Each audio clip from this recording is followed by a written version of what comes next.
Hey, Spartan fans, welcome into this latest edition of the Michigan State Spartans Insider Podcast. I'm your beat reporter from Michigan State Spartans on SI, Aidan Champion. We're getting so close to week one, game one against Western Michigan at Spartan Stadium. Friday Night Lights tradition continues August 29th when the Spartans host the Broncos for their home opener. Spartans will be at home for the first 3 weeks of the season. Great opportunity for them to start hot out of the gate, get off to a 3-0 record to start the season. And there is excitement. And that's what I want to talk about today. First off, reminder, keep up with all of our content on Michigan State Spartans on SI, giving you tons of daily content, talking Michigan State football, Michigan State basketball, and we're covering it all every single day. And don't forget when you're finished watching this video to leave a comment.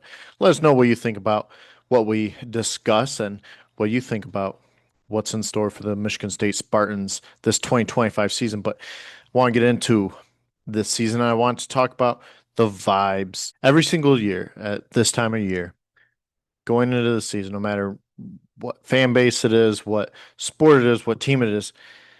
There's always the crowd that's saying, man, this year feels different. Fans get clouded by excitement. You're starting from scratch and everything that's in the past is in the past. It's you're starting new, and it is funny to watch year in and year out certain teams, certain fan bases get so excited just to get their heart broken yet again. But that's sports, and that's the reality of it. But with this Michigan State team, and I'm gonna sound like I'm contradicting myself here, but this does feel different. And it feels different within the building because obviously last year, so much newness. It felt like they're playing with house money. Whatever happens, happens. We just want to be able to compete, want to hang with teams, want to kind of establish a foundation for what the Jonathan Smith regime is going to look like. And they had a young quarterback, obviously, Aidan Childs, who was in his first year as a full-time starter, and then some other young pieces, some vets coming back. No one that was being looked at on a national scale, but much different situation now. You come off 5-win season, okay. You can you can get away with that. You can't this year. You gotta make a bowl game. But I feel like in this building, despite how good this Big Ten is going to be, because it is going to be probably even better than last year.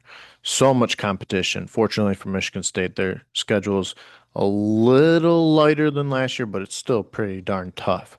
You got Penn State on it still at towards the end of the year, and that's going to be your toughest game. And I think they're going to win the Big Ten. You've also got back-to-back tough road games early on with USC and Nebraska, your first two Big Ten games. Those are two teams that I think are on the rise. Michigan, I think it's going to be better this year. That'll be a tough one. You got Indiana, made the college football playoff last year.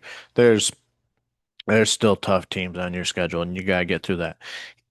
Despite all that, um, I really feel like this team feels like it can be a whole lot better. I mean, Jonathan Smith said at Big Ten Media Days that they can be. And, I think they know the talent that they've got here. And I think that's why that there's so much excitement.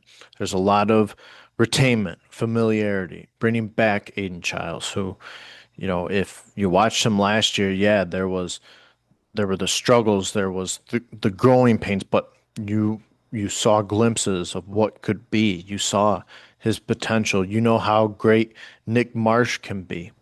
Um, they got some other great weapons through the portal at wide receiver, obviously, with Omari Kelly, Krishan McCray, Rodney Bullard. Those three guys. Um, it's going to make life tough on opposing defenses, give Aiden Childs more options along with Jack Velling too. Can't forget about him coming back, and he's expected to take a leap to end his collegiate career on a high note.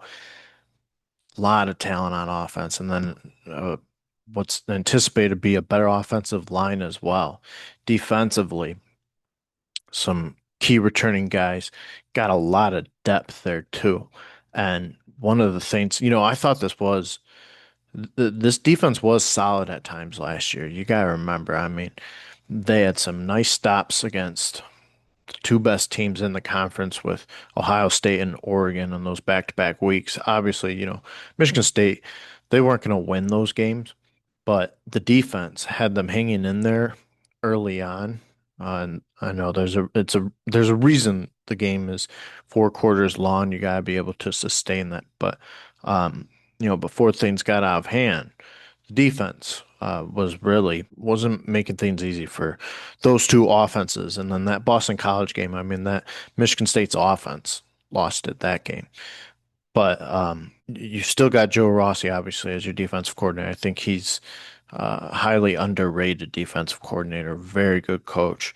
I think this defense is going to take some of those things that it did well last year, continue to use those to build on them.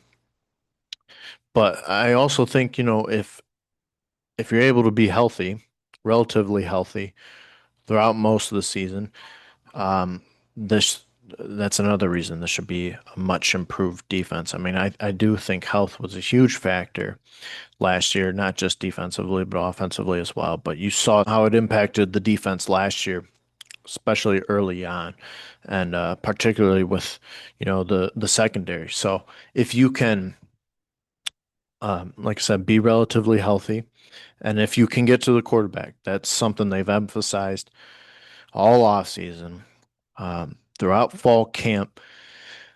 I think that is going to be improved, especially with how much attention they're giving that, especially with guys they brought in at the rush end position. I don't see how it can't be improved. And so, that's got them excited. And then just the fan base. I mean, you can sense, I will say it was a little quiet there throughout a lot of the summer, but that's summer. I mean, you're in kind of the dog days of the off season, and you're coming off a great basketball season and football. I mean, there's chatter, there's hypotheticals, but when you get into August, the noise, you start hearing the noise, and then you start hearing things out of fall camp. You start seeing video. And I think it's got fans very excited. I think they should be. I think there is a renewed sense of hope now here with this Michigan State football program. I think everybody knows that there is high potential. And I've said, it's a ladder, it's baby steps. Last year, you fall just short of a bowl game. This year, you have to make a bowl game.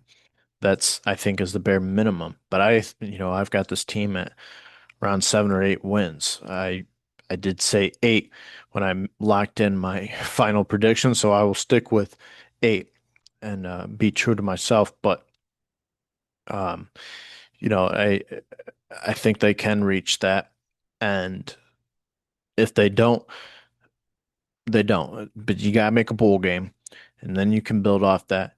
I think just the overall outlook on the future of this program, the young guys it has, I think there's a lot of reasons to be excited about the future of Michigan State football. And um, you know, again, it's going to be a very tough conference. I'm not saying they're going to be by the end competing for a Big Ten title, but if you can start putting the rest of the conference on notice, even some of the nation, um, that's a major win, and that will be huge for recruiting.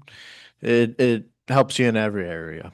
So that's what I'm kind of looking at in terms of just the overall vibe right now. It is high, and I think it rightfully should be. This could be a really solid team this year.